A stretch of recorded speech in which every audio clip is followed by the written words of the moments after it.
Summer, 1940. The map of Europe is bleeding black ink. France has fallen in just 6 weeks. Poland is crushed. The Soviet Union is effectively an ally of the Nazis. Only one island remains. The entire might of the German war machine turns its hungry eyes toward Great Britain. The world holds its breath. American generals predict Britain will surrender in 3 weeks. And why wouldn't they? Hermann Goering, the drug-addicted, diamond-wearing commander of the Luftwaffe, laughs. He tells Hitler, "My Luftwaffe is invincible. We will wipe the British Air Force from the sky in 4 days. 4 days to break their back. 4 weeks to end the war." On paper, he was right. 2,500 modern German aircraft were poised to strike. Against them stood a broken, exhausted force of barely 600 serviceable fighters. It was a math problem with only one solution: total defeat. But history is not written by mathematics. It is written by the stubborn, by the brave, by the indomitable. This is not a story about a miracle. This is the story of how an arrogant empire, drunk on its own propaganda, flew straight into a trap. This is the anatomy of the greatest air battle in human history, where a small brotherhood of pilots, the British, the Poles, the Czechs, and the Canadians, looked into the face of the apocalypse and said, "Not today." Welcome to Indomitable history. Today, we witness the nightmare of the Luftwaffe. To understand why the Germans were so confident, you have to look at the man leading them. Hermann Goering was not just a soldier, he was a caricature of tyranny. A World War I ace who had grown fat on the spoils of corruption, he treated the Luftwaffe like his personal toy set. He travelled in a personal train filled with stolen art and fine wines, changing his uniform 5 times a day, often wearing white suits and jewellery, while his men prepared for war. He looked at the map of Britain and saw a defenceless prey. In his mind, the British were weak, decadent, and led by old men. He believed that terror alone would shatter their will. He promised Hitler that not a single enemy bomb would fall on the Ruhr, and that the Royal Air Force would be swatted aside like annoying insects. This arrogance was the first nail in the coffin of the Third Reich. Opposite him sat a man who could not have been more different: Air Chief Marshal Hugh Dowding. They called him Stuffy. He was humorless, distant, and famously difficult to work with. He did not drink, he did not party, and he certainly did not wear jewellery. But while Goering was stealing art, Dowding was building a shield. Years before the first shot was fired, Dowding understood that a small island could not win a war of attrition against a continent-sized empire. He knew he could not match the Germans plane for plane. So he decided to win with information. Dowding built a system that was decades ahead of its time. It was the world's first integrated air defense network. At its heart was a new secret technology: radio detection and ranging, or simply radar. Along the southern coast of England, tall steel towers stared out across the English Channel, sending invisible waves of energy toward France. When those waves hit a German formation, they bounced back, appearing as blips on a cathode ray tube. The Germans knew about these towers, but they fundamentally misunderstood them. Goering thought they were just isolated listening posts. He did not understand that the towers were merely the eyes. The brain was inland. Every blip from the radar was telephoned instantly to a central filter room. There, in a scene that looked more like a casino than a battlefield, members of the Women's Auxiliary Air Force stood around massive map tables. With calm precision, they used long wooden rakes to move plastic counters across the map of Britain. Each counter represented a German raid. Height, speed, direction, number of aircraft. Within minutes, this information was verified, filtered, and sent to the fighter groups. Think about what this meant. In 1940, the German pilots were flying blind. They had to patrol the sky, hoping to spot an enemy, wasting precious fuel. The British pilots, however, sat in deck chairs on the grass of their airfields, sipping tea, waiting for the phone to ring. When they took off, they didn't have to search. They were guided by controllers on the ground directly to the enemy's throat. This was the asymmetry of the battle. The Luftwaffe was a sledgehammer, heavy, brutal, and clumsy. The Royal Air Force was a sniper rifle, precise, efficient, and deadly. But technology is useless without the warriors to wield it, and the men climbing into those cockpits were terribly few. In July 1940, Fighter Command had fewer than 700 operational fighters against the German force of over 2,500. The pilots were impossibly young. The average age was 20 years old. Many had never seen combat. They were given a few hours of training on how to fly a Spitfire or a Hurricane, and then thrown into the grinder. The aircraft themselves were iconic. The Hawker Hurricane was the workhorse. Tough, stable, a steady gun platform that could take a beating and still fly home. It was responsible for 60% of German losses. But the star of the show was the Supermarine Spitfire. It was poetry in aluminum. Fast, agile, and armed with 8 machine guns, it was the only plane that could dance with the German Messerschmitt 109 on equal terms. The Messerschmitt, or the Me 109, was a terrifying machine. It had a fuel-injected engine, meaning it could dive steeply without the engine cutting out, a flaw that plagued the early British carburetors. It carried cannons that fired exploding shells, capable of tearing a wing off a Spitfire with a single hit. The German pilots were veterans. They had honed their skills bombing Spanish villages during the Spanish Civil War and crushing the Polish and French air forces. They had developed a deadly formation called the Swarm, or the Finger Four, which was loose, flexible, and far superior to the tight, parade ground formations the British were still using at the start of the battle. And so, the stage was set. The Battle of the Channel began in mid-July. This was the probing phase. Goering sent his bombers to attack British convoys in the English Channel, trying to bait the British fighters out to sea, where they would be at a disadvantage. It was a brutal game of cat and mouse. The Stuka dive bombers, with their terrifying sirens designed to scream as they dived, plummeted onto the ships. For the British pilots, this was a baptism of fire. They learned very quickly that the romantic idea of knights jousting in the clouds was a lie. Air combat was a chaotic, terrifying swirl of three-dimensional violence. It happened at 300 miles per hour. You would be flying in clear blue sky 1 second, and the next, your windshield would shatter, and your cockpit would fill with the smell of cordite, glycol, and burning flesh. There was no time to think. If you thought, you died. You relied on instinct, you relied on your wingman, and you relied on the voice of the controller in your ear. During this phase, the Luftwaffe received its first nasty surprise. The Stuka, which had terrified the people of Warsaw and Rotterdam, turned out to be a death trap against a modern fighter force. They were slow and could not defend themselves. The Spitfires and Hurricanes tore them to shreds. The slaughter was so bad that the Germans had to withdraw the Stuka from the battle entirely. It was the first crack in the myth of invincibility. The terror weapon had failed. But Goering was not deterred. He was impatient. He wanted the main event. He wanted to crush the Royal Air Force on the ground and in the air, so that the invasion fleet, Operation Sea Lion, could sail.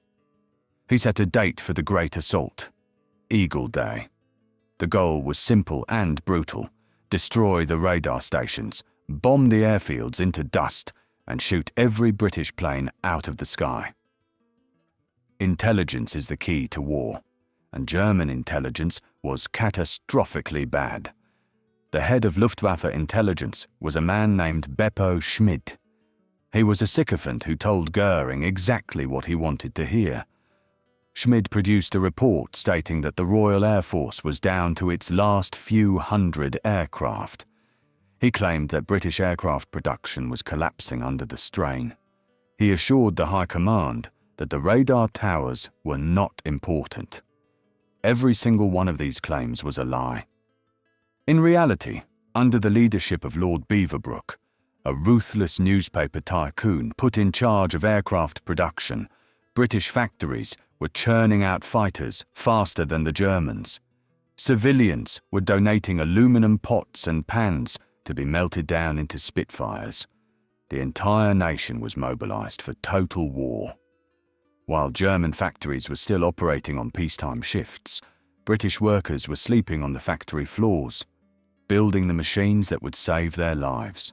The Germans thought they were fighting a decaying empire. They did not realize they were fighting a hive of furious activity. August arrived, hot and clear. The weather was perfect for bombing. On August 12th, the Germans made their move against the radar stations. The bombers dove on the towers at Ventnor on the Isle of Wight. They smashed the buildings and severed the power lines. For a few hours, the British were blind in that sector. Goering cheered. He thought he had poked out the eyes of the enemy. But the towers themselves were open steel lattices.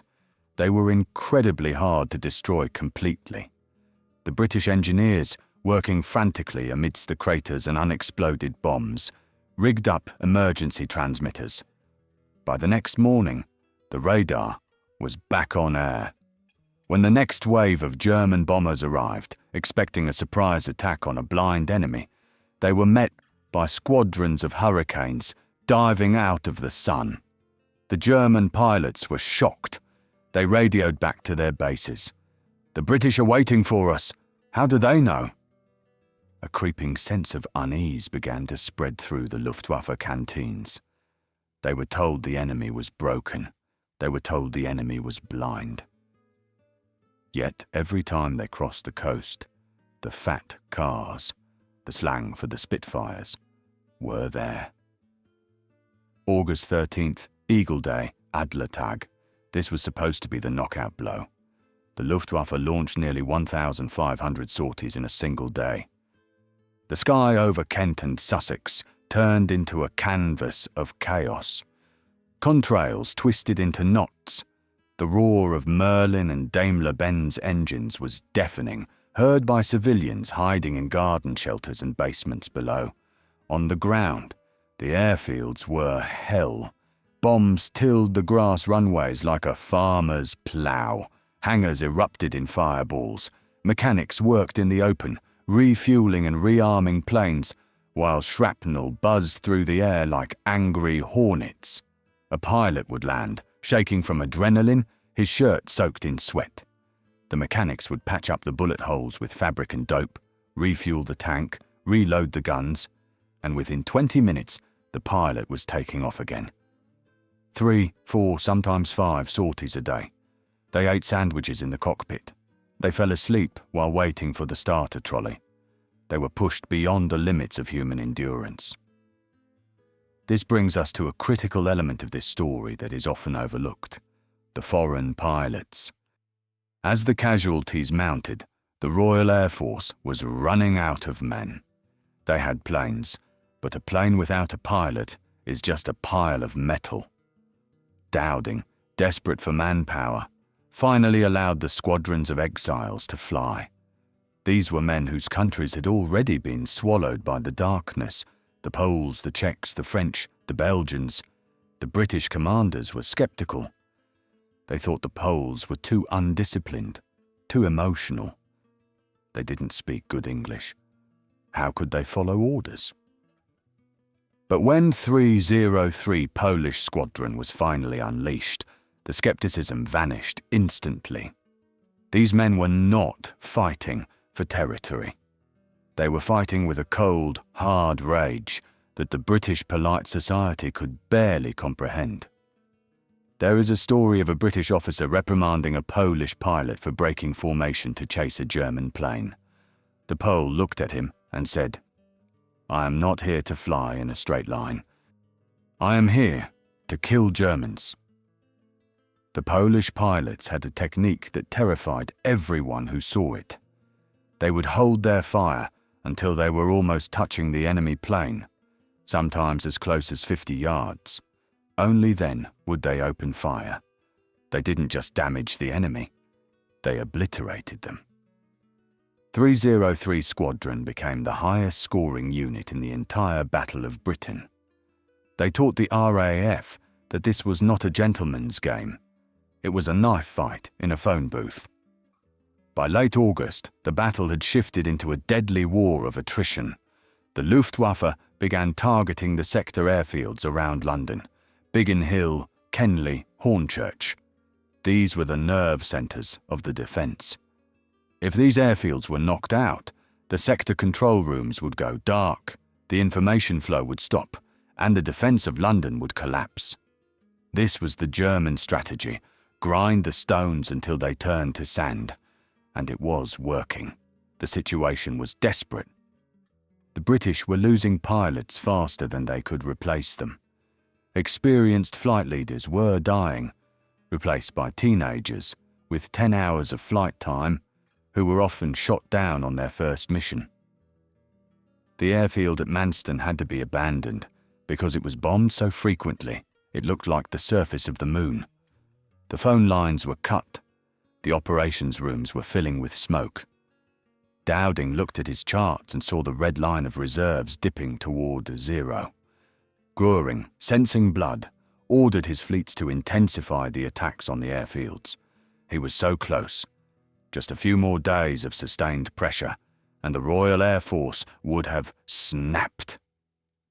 The entire fate of the free world hung by a thread. The British pilots were zombies, flying on caffeine and hatred. The Germans were exhausted too, their morale sapping away as they saw their comrades failing to return day after day. They called the English Channel the sewer, a cold grey grave waiting to swallow them. Then, amidst this brutal grinding of gears, a mistake happened. A mistake so small, yet so monumental, that it changed the course of history. It was the night of August 24th. A group of German Henkel bombers, lost in the dark and off course, mistakenly dropped their bombs on central London. They were aiming for an oil refinery, but they hit civilian homes. This was not part of Hitler's plan. Hitler had strictly forbidden the bombing of London, hoping to negotiate a peace treaty with the British. He wanted to conquer them, not enrage them. But the bombs fell. Civilians died. And Winston Churchill, the British Prime Minister, saw an opportunity. He ordered an immediate retaliation. The very next night, 80 British bombers flew all the way to Berlin. The damage to Berlin was minimal. A few broken windows, a damaged summer house. But the psychological impact was nuclear. Goering had promised that no enemy plane would ever fly over the Reich. He had said, "If a bomb falls on Berlin, you can call me Meyer," a common Jewish name, intending to mock the idea. Now, the Berliners looked up from their shelters and realized their leaders were liars.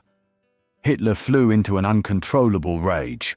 He screamed at his generals. He wanted revenge. He wanted to erase London from the map. On September 7th, the German strategy shifted instantly. Goering ordered the Luftwaffe to stop attacking the airfields and to turn their entire might against London. He believed that by burning the capital, he would force the British government to surrender. It was a decision born of ego, not strategy. When the British radar operators saw the massive formations forming up over France that afternoon, they braced for another attack on their battered airfields. They knew they couldn't take much more. But then, they watched with disbelief as the German planes flew past the airfields. They flew past the radar stations. They kept going, straight for the city. For the people of London, the Blitz had begun. It was a tragedy of fire and death. But for the Royal Air Force, it was a miracle. The pressure on the airfields was lifted. The runways could be repaired. The pilots could sleep. The replacement aircraft could be delivered. By switching targets to satisfy a dictator's ego, the Luftwaffe gave the Royal Air Force the one thing they needed most: time. The Germans thought they were delivering a death blow. In reality, they had just stepped into the trap. The battle was not over. It was about to reach its bloody climax. The pilots of the RAF, rested and rearmed, climbed back into their Spitfires. They looked up at the smoke rising from their capital city, and their resolve hardened into something unbreakable. The Germans were coming back, and this time, there would be no mercy. London became a furnace. Night after night, the Henkels and Dorniers unloaded their cargo of high explosives and incendiaries. The docks turned into a sea of flame. Ordinary people, shopkeepers, nurses, bus drivers, became soldiers on the home front, putting out fires with buckets of sand while the world collapsed around them. But Goering had made a fatal miscalculation about the British character. He thought the sight of their burning homes would make them beg for peace. Instead, it made them furious. A cold, hard resolve settled over the city. You can destroy a building, but you cannot bomb a people into submission if they believe they are fighting for their existence. While London burned, the airfields in the south were buzzing with life. Craters were filled, telephone lines were reconnected, and most importantly, the pilots slept. For the first time in weeks, they had a chance to breathe. The exhaustion that had threatened to ground the entire force began to lift. New pilots arrived from the training units, green, terrified, but ready. Factory workers worked double shifts, and new Spitfires rolled out onto the tarmac, glistening and ready for war. The Royal Air Force was not dying.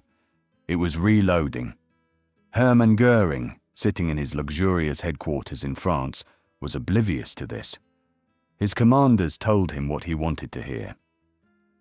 The British are finished. They have fewer than 50 Spitfires left. One last push, Herr Reichsmarschall, and the sky is yours. It was a delusion of monumental proportions.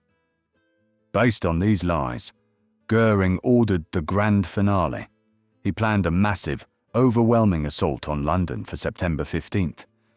He believed this would be the day the British government capitulated.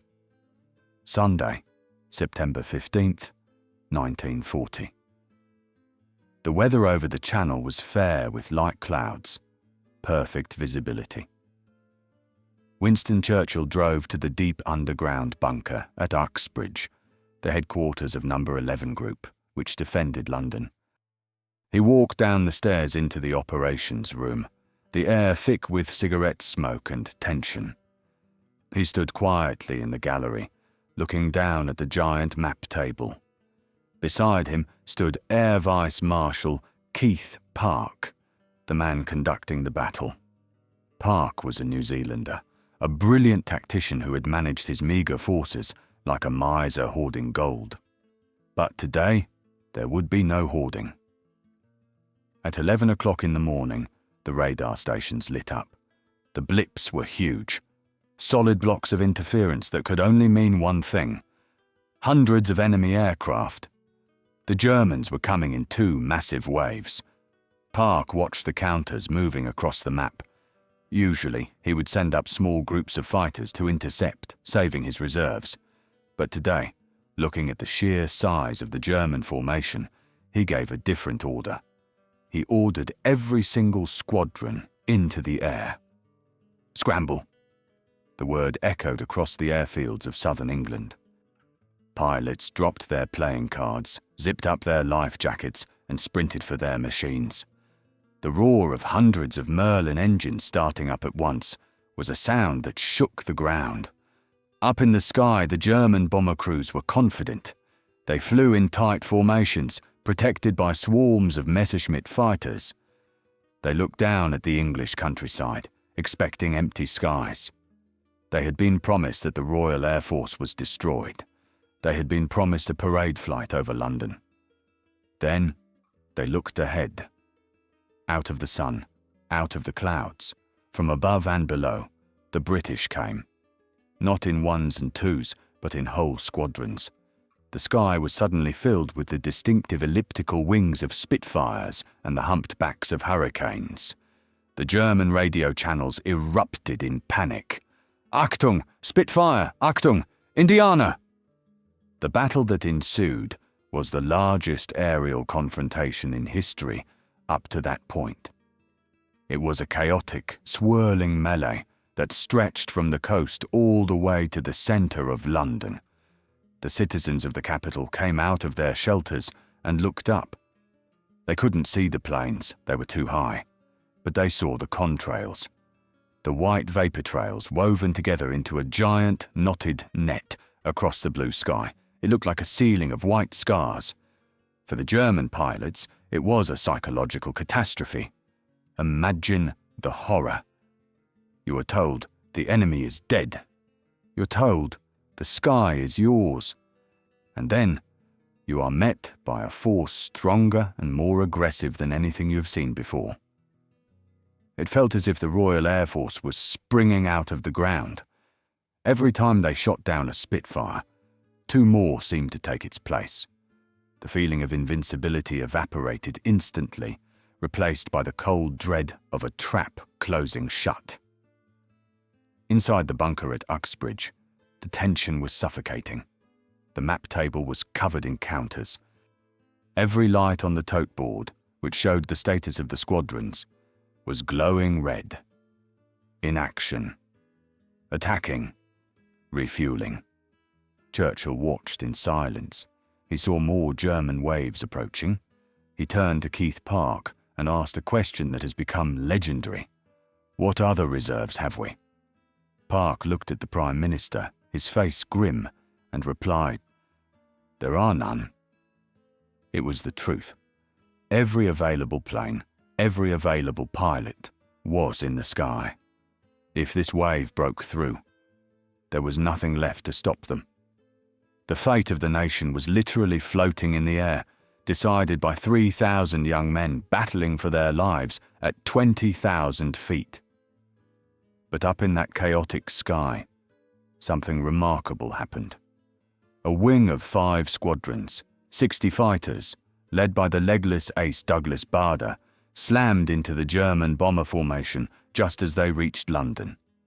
The Germans, already harassed and low on fuel, simply broke. They dropped their bombs randomly over the suburbs and turned for home. The sight of this fresh armada of British fighters was the final straw. The discipline of the Luftwaffe cracked. The retreat was a massacre. As the German bombers limped back toward France, they were hounded all the way to the coast. The Invincible Luftwaffe was running away. When the sun set on September 15th, the score was tallied. The British claimed to have shot down 185 German aircraft. Post-war analysis showed the real number was lower. 60 German planes lost against 26 British. But the numbers didn't matter. What mattered was the result. The German losses were unsustainable, but more importantly, their spirit was broken. They had thrown their hardest punch, and the enemy was still standing. 2 days after the slaughter in the sky, British intelligence intercepted a top-secret directive from Adolf Hitler. It read, "The invasion of England, Operation Sea Lion, is postponed until further notice." Postponed. A polite word for cancelled. The little island had won. The 3,000 pilots, the few, had done what the massive French army could not. They had stopped the Nazi juggernaut in its tracks. They had forced the dictator to blink. This victory was not just about survival. It was a strategic earthquake. By failing to conquer Britain, Hitler was left with a nightmare scenario: a two-front war. He turned his eyes east toward the Soviet Union, leaving an unsinkable aircraft carrier behind him in the west, an island from which the liberation of Europe would eventually be launched. If the Royal Air Force had failed that September, there would have been no D-Day, no liberation. The darkness would have been absolute. But the battle was not won solely by the pilots. It was won by the mechanics who worked 20-hour shifts to patch up the planes with nothing but fabric, glue, and determination. It was won by the women in the radar rooms who kept their cool while bombs shook the walls around them, moving counters on a map as if playing a game of chess with the devil. And it was won by a system that valued intelligence and truth over propaganda and ego. The Germans lost because they believed their own lies. They underestimated the power of a free people fighting for their home. As the smoke cleared over London, a new reality set in. The myth of German invincibility was shattered. The world saw that the beast could bleed. And if it could bleed, it could be killed. The Battle of Britain was the first major defeat of Nazi Germany, and it proved a timeless lesson. Numbers and terror are no match for courage and ingenuity. However, before we close the book on this chapter, we must look closer at the men who flew. It is easy to think of them as statues, as marble heroes frozen in time. But they were just boys. They were 20-year-old kids who loved jazz music, fast cars, and girls. They wrote letters to their mothers, promising they would be careful, knowing full well they might be dead by dinner time. The stress they endured was unimaginable. Many suffered from what we now know as PTSD. They had the twitch, hands that wouldn't stop shaking. They drank to forget the screams of their friends burning over the radio. Yet, they climbed back into the cockpit, day after day. Why? Not for glory, not for the empire, but because they looked down and saw their homes. They saw the white cliffs, the green fields, the smoke rising from London. They knew that if they failed, everything they loved would vanish. This is the essence of patriotism, not flag-waving, but the quiet, terrifying resolve to stand between your home and the monster at the door. The legacy of the foreign pilots, especially the Poles of 303 Squadron, remains one of the most poignant aspects of this victory. These men fought with a desperate fury because they had already lost their homes. They knew what occupation looked like. They knew what the Gestapo did to cities they captured. For them, every German plane shot down was an act of justice. When the war ended, many of them could not return to a free Poland as it fell under Soviet control. They were the tragic heroes who saved a country that was not their own, hoping to one day liberate theirs. Their story is a testament to the fact that the fight for freedom knows no borders. In the end, the Luftwaffe lost nearly 2,000 aircraft and over 2,500 aircrew in the battle. The Royal Air Force lost 544 pilots. The cost was high, but the prize was the survival of the free world. Winston Churchill summed it up best in a speech that still echoes through the corridors of history. Never in the field of human conflict was so much owed by so many to so few. But why does this story matter today? Why should we, nearly a century later, care about propeller planes and old maps? Because history is a mirror. And when we look into the mirror of 1940, we see a reflection that is hauntingly familiar. The uniforms change, the technology advances, but the nature of tyranny and the nature of resistance remain exactly the same. The story of the few is not just a British story. It is a universal blueprint for how to defeat an empire. Goering is dead, but his archetype lives on. We still see arrogant commanders who believe that war is just a math problem, who believe that if they have 10 times more tanks or 10 times more missiles, victory is inevitable, who believe that they can bomb cities into submission, who surround themselves with yes men and believe their own propaganda. We see empires that rely on brute force, assuming that a smaller neighbor will simply collapse out of fear. And just as Goering lives on, so does Dowding, so does the spirit of the Polish 303 Squadron. We see it in every smaller nation that refuses to kneel before a larger aggressor. We see it in the innovation of defenders who use technology to outsmart brute force. We see it in the eyes of volunteers who travel from halfway around the world to fight for a country that is not their own simply because they hate tyranny. We see it in the civilian who refuses to leave their city even as the air raid sirens wail, becoming a part of the resistance simply by existing. The Battle of Britain teaches us that inevitable defeat is a lie told by the aggressor. It teaches us that the morale of the defender is a weapon more powerful than any bomb. When a pilot defends his own sky, he flies with a strength that a conqueror can never understand. The conqueror fights for a paycheck or for fear of his commander. The defender fights for his children, and that is a fire that cannot be extinguished. So, the next time you hear that an enemy is invincible or that resistance is futile, remember September 1940. Remember the burning docks of London. Remember the exhausted boys falling asleep in their Spitfires. And remember that the greatest war machine in history was broken not by a bigger army, but by a few thousand free men who simply refused to quit.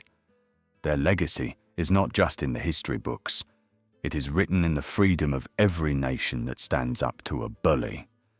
It is a reminder that even when the map is dark and the odds are impossible, dawn is always waiting for those who have the courage to fight through the night. This was their finest hour, but the lesson they taught us, that belongs to us all. It is the lesson of the indomitable spirit. Now, ask yourself, who are the few of our generation? Who are the ones holding the line today? If this story of defiance resonated with you, make sure to subscribe to Indomitable History. We don't just tell stories of the past, we uncover the strength needed for the future. Like this video to honor the brave, and share it with someone who needs to be reminded that giants can fall. And tell me in the comments. In the modern world, what do you think is more important in war? Technology or morale? Let the discussion begin. I'll see you in the next video. Stay indomitable.